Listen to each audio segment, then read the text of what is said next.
Hi there, it's Tim here. I'm the co-founder and the CEO here at Airtasker, and I'm really pleased to be announcing our first half results for FY22.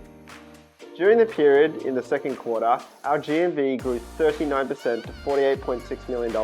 That was up 23% on the prior corresponding period. During the quarter, in line with our mission, we put in place a number of measures to support our taskers during this difficult lockdown period.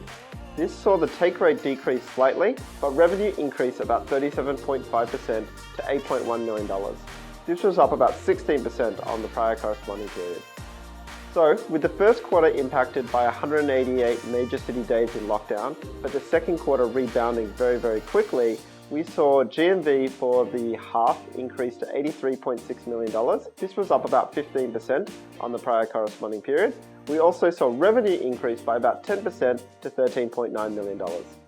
Looking at the weekly GMV run rate perhaps provides a clearer picture of the rebound that occurred in the second quarter.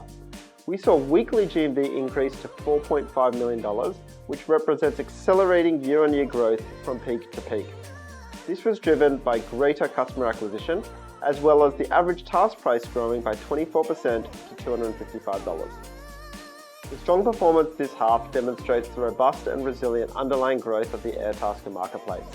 So, with a clear outlook on further lockdowns, and based on our current GMV trajectory, as well as a really exciting product and marketing roadmap, we're excited to be upgrading our guidance for the second half.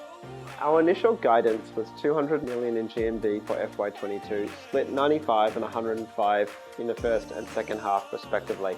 We're now upgrading that guidance to between 107 and 110 million for the second half, which would result in full year GMV of $191 to $194 million, or adjusting for lockdown, a range of $205 to $208 million in GMV for FY22. It's been a packed half for Airtasker because we're working on two investment theses at the same time. In Australia, we're producing growing revenue and gross margins, and will continue to optimize and grow into an enormous $50 billion TAM in Australia. Secondly, we're utilizing the gross profits that we've generated in Australia and investing even further to build new marketplaces and new network effects in the US and the UK in order to replicate the success we've had in Australia. So, an update on our progress in international markets. In the US, we're in the 0 to 1 phase, and during this phase we focus on posted tasks as the core metric. During the half, we saw posted tasks increase 71% quarter on quarter. We've been focusing on 4 main cities in the US, being Miami, Kansas City, Dallas, and Atlanta.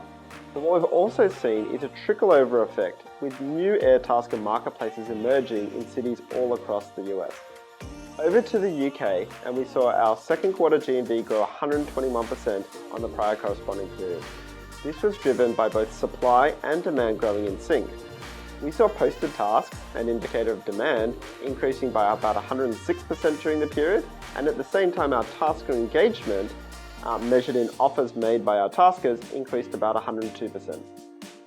Over the past 6 months, we've also made key additional hires into our executive leadership team, and I'm super pumped to announce that Patrick Collins, our former head of product at Zip, has joined Airtasker in the role of Chief Product Officer, and Isa Nodemans, our former head of global diversity at Spotify, has joined us in the role of CHRO, Chief HR Officer.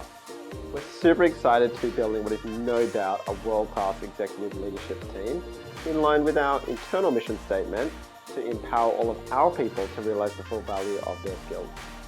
With so much happening at Airtasker, I can't wait to charge into FY22 and beyond. Thanks for joining us on the journey.